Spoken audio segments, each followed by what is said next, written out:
When we first introduced the riser from Element Technica for the F3, I got a lot of questions about it. I thought I gave a lot of description, but people had a few questions. The first one was, why are you calling it a riser? What are you rising, and what are you rising to? And well, and then also, what's the bottom of this thing look like? How does it balance? How do you use it?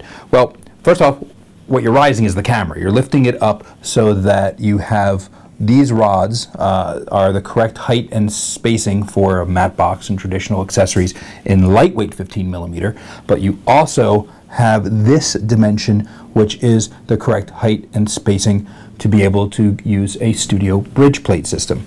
Studio bridge plate system is one of these. This is an ARRI, and the idea is that you can balance the camera on here when you have a really big heavy lens, or you have other things on the back and you have to balance it out. So this big old plate mounts onto the tripod, and then you have the bridge. That's called the dovetail because it's sort of shaped like a dove's tail, if you can see the little wings.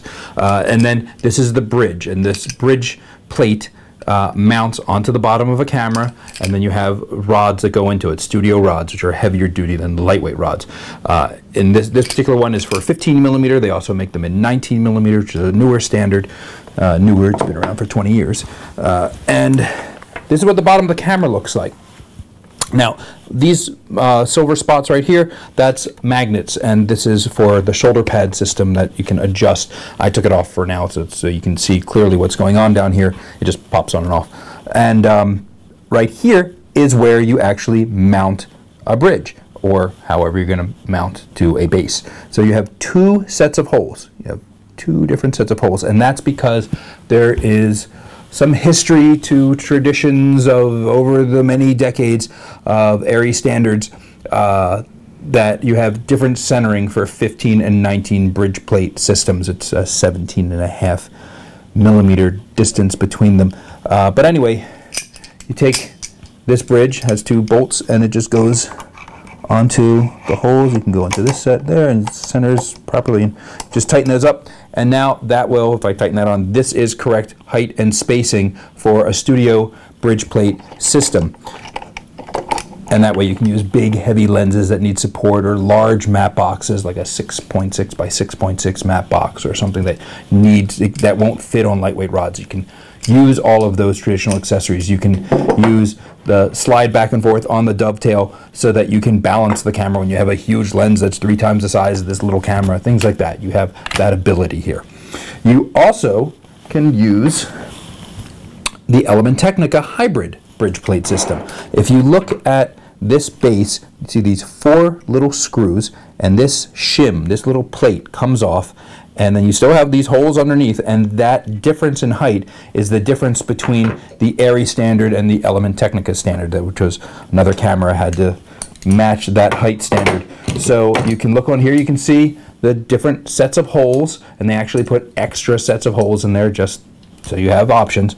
And that mounts right on here. Again, you go into those holes, it mounts up, tie that all in place, and now you are correct height and spacing for studio bridge plate systems using the Element Technica device. So all of this comes with the kit. You get both options, so no matter what situation you might find yourself in, what accessories you have to use, it all works with it.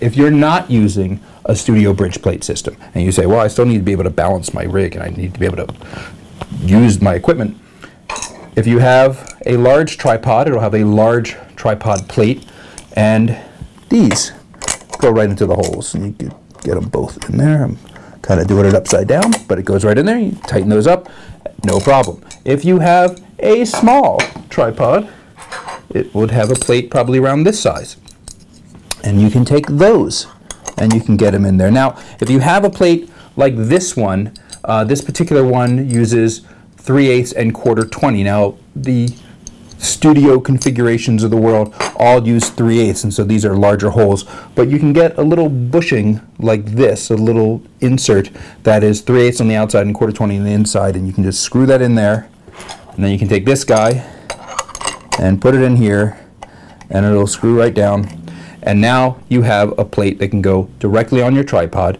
Even all the little tripod heads have some adjustment, just like this dovetail type system. You can slide stuff back and forth on it to balance. You have some range of adjustment, so you can get this to your center of gravity, and then you are balanced on your tripod. You pop it off the tripod, because it's just a quick release plate. You pop this guy off, I'm not screwed in, and you can go right onto your shoulder. So in this configuration right here, you are from the tripod to your shoulder in seconds, and you don't have to remove anything from the camera in order to do it. Very quick and easy to use. You can balance, get right next to center of gravity on your tripod, get right by center of gravity with your shoulder pad, get very comfortable, ready to shoot, ready to use whatever you need to. On the F3 ET riser from AbelCine.